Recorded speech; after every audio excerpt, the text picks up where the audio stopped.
আলহামদুলিল্লাহ, আমরা আজকে যে বিষয়টি নিয়ে আলোচনা করব তা হচ্ছে পবিত্র মাহে রমজানুল মুবারকের শেষ দশকে যে ইতিকাফ পালন করা হয় তা সম্পর্কে। পবিত্র মাহে রমজানুল মুবারকের শেষ দশকে যে ইতিকাফ পালন করা হয় তা সুন্নতে মুআক্কাদায়ে কিফায়া।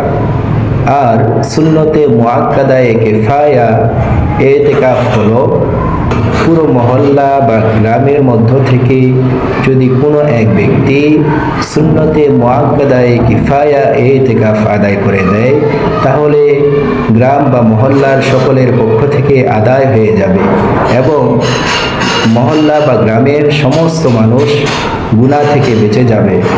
আমরা জানি যে জানাজার নামাজ ফরজে কিফায়া।